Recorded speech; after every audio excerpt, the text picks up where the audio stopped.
My name is Goyo. I live in a place called Arizona. And you know, my great-grandfather and his father and his father, they all lived in Arizona too. Of course, they didn't realize it at the time. They didn't even know that the place where their sheep and goats grazed was called Monument Valley. Can you imagine? They had never heard of the United States. For a long time, I thought everybody in the world lived in Monument Valley and raised sheep and goats like we do. For quite a while, I used to think all the people in the world were Indians like me. Then one day, a really special kind of day, while my dog Paco and I were watching the sheep, Tina and I saw a copper horse on the hill. And from that moment on, life in Monument Valley was never the same.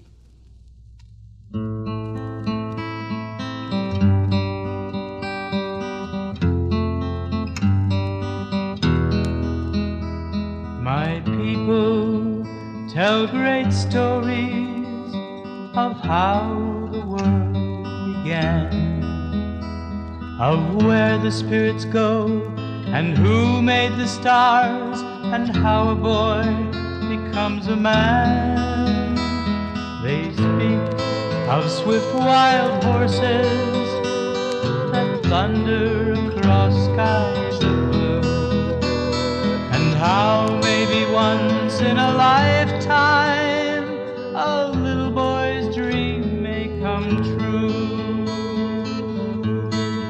My grandmother used to tell me that a boy becomes a man when he can stand tall enough to touch the sky, when he can follow the track of the shadows of eagles and ride fast enough to hang his hat on the wind. Those are man-sized jobs, all right, but nobody wants to be a boy forever. Hang your hat on the wind, little one, pin your dreams to the sky.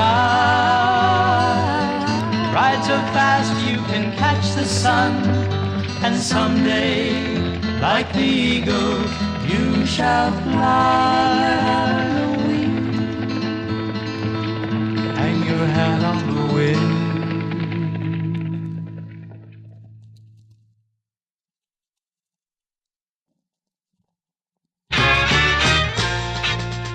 We didn't know it then, but the beautiful copper horse Tina and I had seen on the hill had broken away from a man who had been hauling him in a truck along the big road, many hills away. Some people in dune buggies tried to catch the horse for the man, but the horse was very fast. And whenever they expected the horse to go one way, he would go another way. The horse could turn quickly, and so could the dune buggies. And the horse could fly across the sagebrush like a jackrabbit. And so could the dune buggies. The horse knew that dune buggies couldn't leap across a rocky canyon like he could. And the people in the dune buggies knew it too.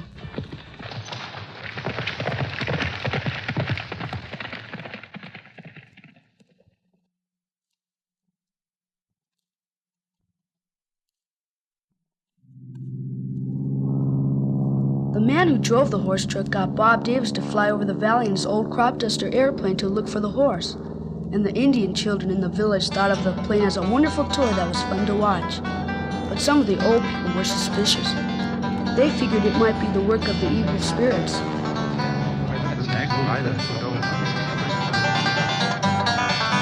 Now if I had intended for the human race to fly, we'd have all been born with wings.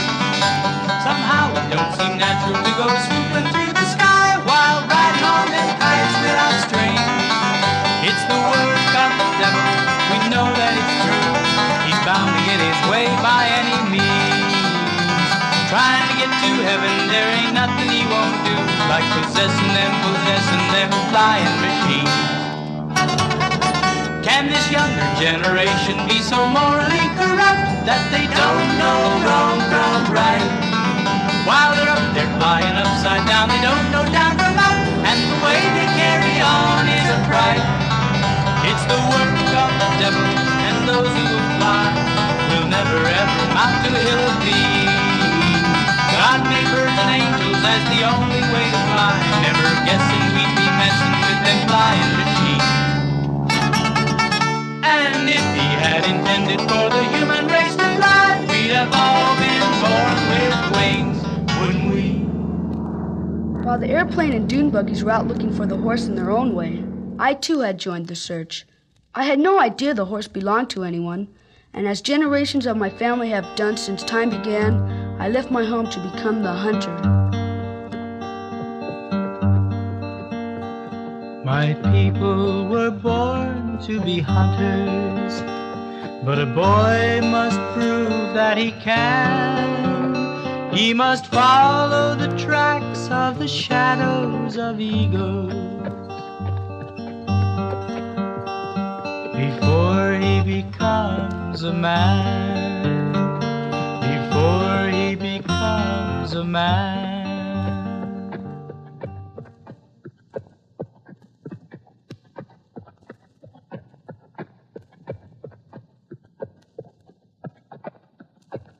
So I set out on the back of Joe, my mule.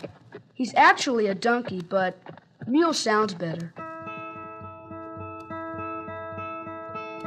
There comes a time in the life of every man when everyone must know how tall he stands. He must ride alone, blazing trails of his own. He must catch the wind and hold it in his hand. I found the horse all right, but trying to catch it was another matter. Joe was sure-footed, but he could never win a race, and this was a fast horse. I had mastered the skill of throwing the lasso, but I always threw the loop in the wrong place. Try to catch the wind and hold it in his hand. Catch the wind and try to hold it in his hand. I didn't realize this was a horse that had always been cared for, or how little he knew about life in Arizona and Monument Valley.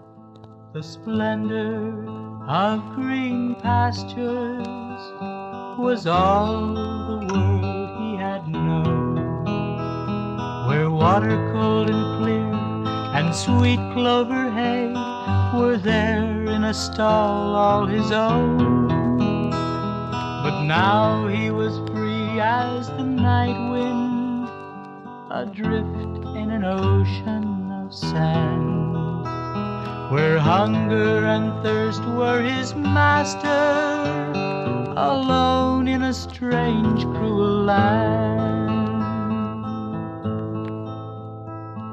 It wasn't long before the horse got hungry. He tried to eat sagebrush and it was bitter. He nibbled at the cactus and it hurt his mouth. Then he found some wild grasses and they tasted good. Soon he longed for a cool drink of water, and in the desert that could be a long way off if you don't look in the right places. As it happened, the horse wandered into an arroyo where the sound of a trickling stream was like the greeting of an old friend. Great spirits made the canyons to keep the waters cold, and they made the winds that whisper, all that glitters is not gold. The pool of water was so cool and refreshing to a horse in the hot, dry desert that he drank and drank and stood in the deepest part, and the mud felt good on his hooves, until he realized that he was caught, and the more he moved, the deeper he sank. He must have been there quite a while, because by the time Joe and I found him, there were vultures circling about in the sky.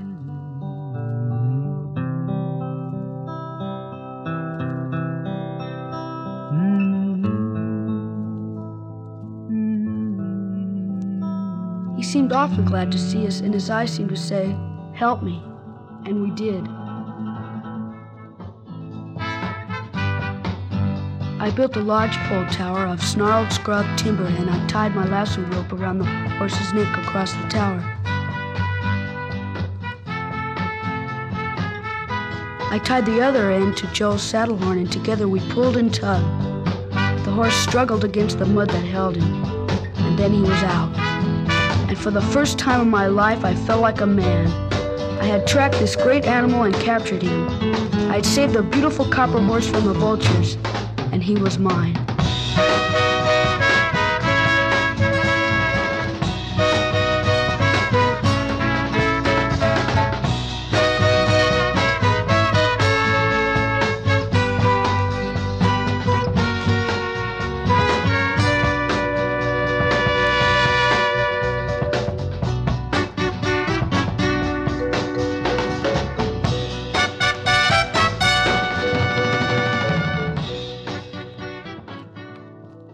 And how maybe once in a lifetime a little boy's dream may come true.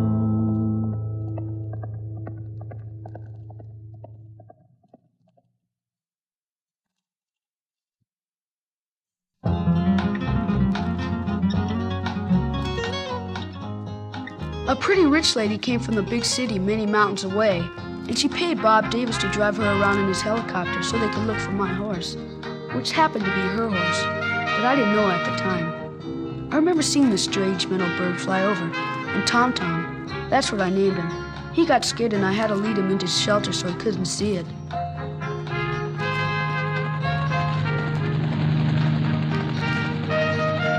Helicopters are really funny things. They're like crop duster planes. They're not so funny to the old men in our village. While the people were still looking for Tom Tom, I was very busy trying to teach him how to be a good Indian pony. And that's really hard to learn if you happen to be a city horse. But Tom Tom worked hard and he was smart.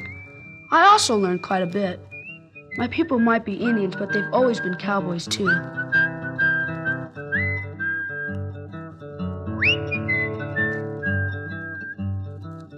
Komutai-yo,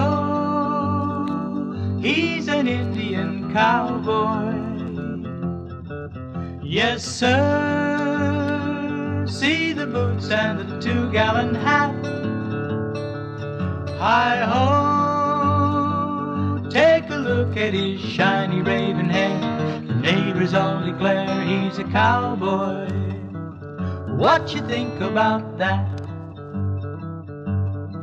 Well, he rides on an Indian pony.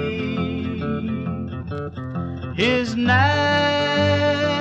is a thoroughbred like very few. Well, he rides into battle but never seems to know exactly where to go. He's a cowboy. He's an Indian too. It wasn't long before we were ready for the big country and wide open spaces, and I could ride fast enough to hang my hat on the wind.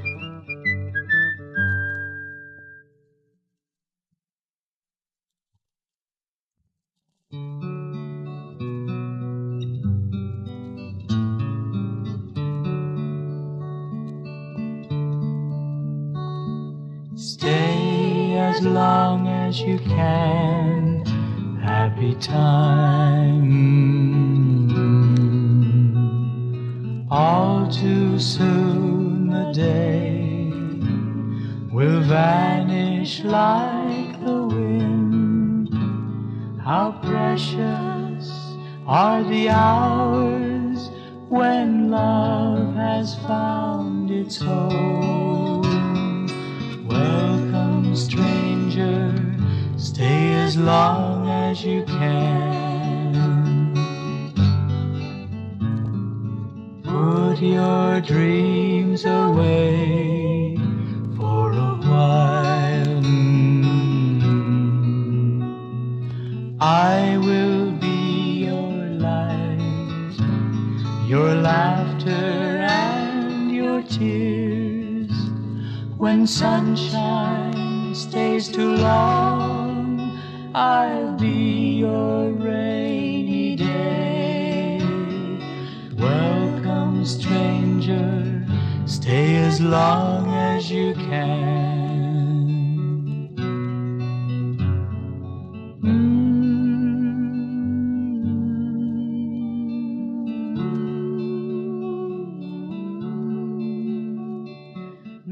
Those were happy times.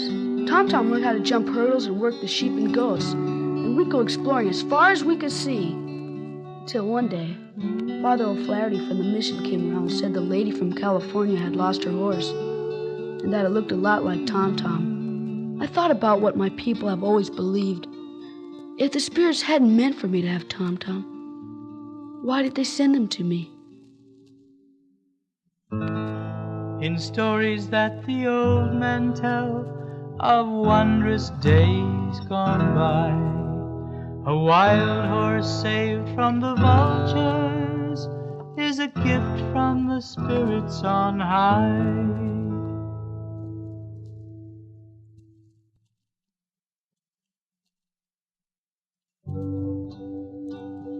hadn't rescued Tom Tom from the mud hole, he would have starved to death, and then he would belong to the vultures and coyotes. But the padre said the lady from California was worried about her horse, and it wouldn't be right to let her worry. It was a sad decision to make, but I had to take Tom Tom to the mission, back to the lady from California.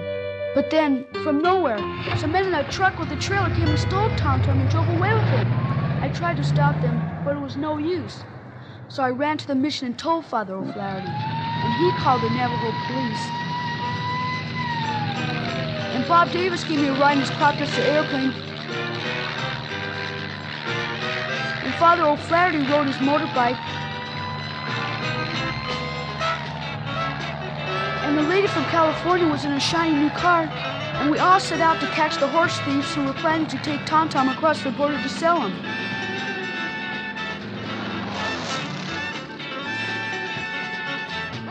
Father O'Flaherty was a little slower than everybody else. The lady from California in a shiny car was really going fast, but not as fast as Joe, the Navajo policeman. Bob Davis and I were way up in the air, and we could see for miles.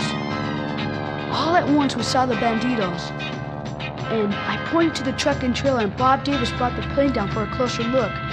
Those were the horse thieves, all right, and they were really moving.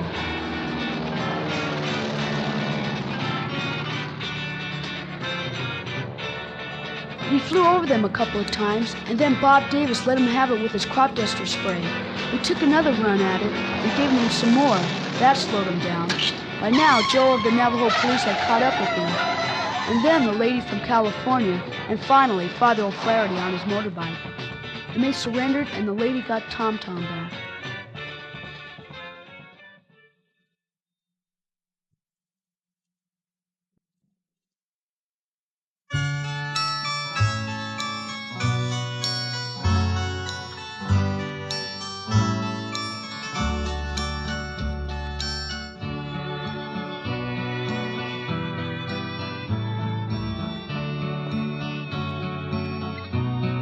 I had grown to love the copper horse very much, and even though I was glad we got him back from the banditos, and I knew it was the right thing to do to give him back to the lady from California, it was a sad time for me when they loaded Tom Tom into the horse truck to take him away.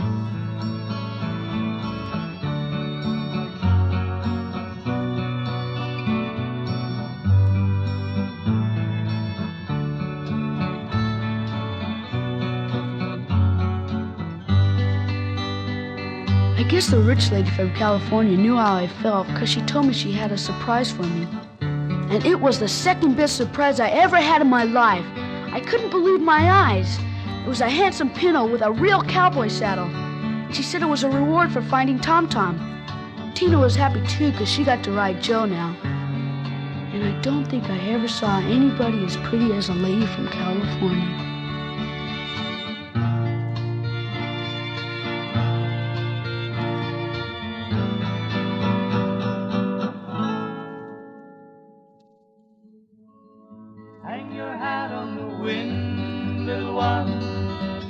In your dreams to the sky, ride so fast you can catch the sun, and someday, like the eagle, you shall fly. Hang your hat on the wind,